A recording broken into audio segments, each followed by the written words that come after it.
What a privilege it is to pay tribute to my grandfather, Kansas World War I veteran, Private Robert Joseph Justice, Company A of the Army's 110th Engineers, 35th Division. Sadly, he died when my father was 13, so I never met him.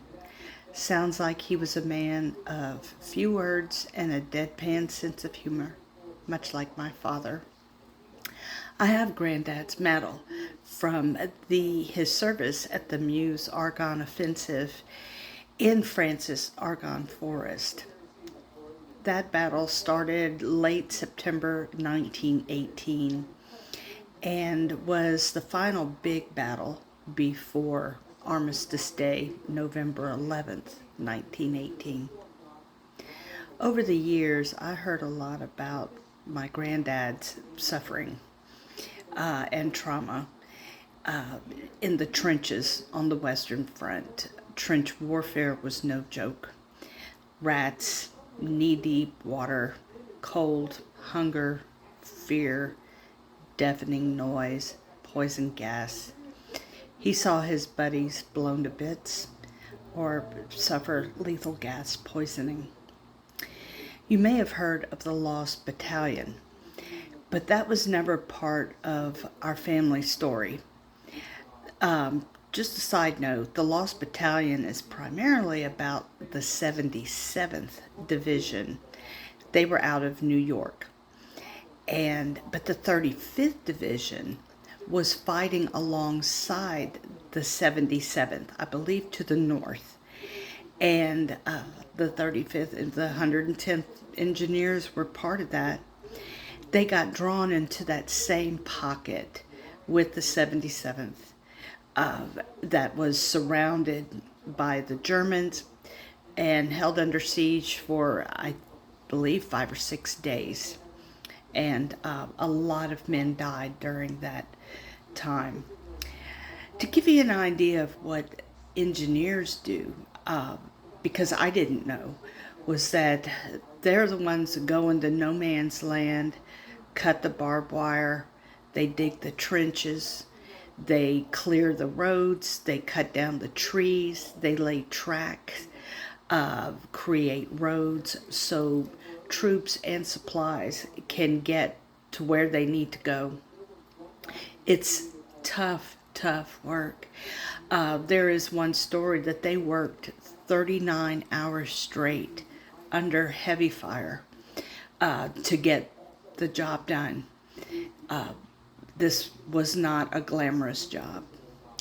At one point during the famous Meuse-Argonne battle, the engineers and the 77th, all of them, they're surrounded, and reinforcements are finally called in, and they are rescued.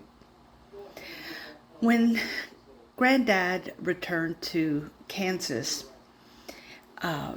his mother Martha, who I'm named after, suggested that he attend a picnic that the Methodist Church was having instead of moping around the house. And he really didn't want to go, and he said something about Methodists are crazy and just wasn't interested. But reluctantly, he ended up going. There he met Robert Hayes Jones, son of a Methodist minister, and who was my great-grandfather. I've always known him as Uncle Hayes because he was the older brother of my grandmother, Eva. Around 1920, when Hayes and Granddad met at this picnic, Eva was just Hayes's annoying, bratty teenage sister. She didn't like Bob Justice. She thought he was handsome but stuck up. He just thought she was annoying. Ultimately, though, they would marry in 1924, and my father would be born in 1926. Sometime during that picnic, the family story goes, Hayes was telling the story of his time in the Argonne Forest with the intelligence corps of the 35th Division, and that they had been part of the group called in to relieve or rescue those that had been surrounded.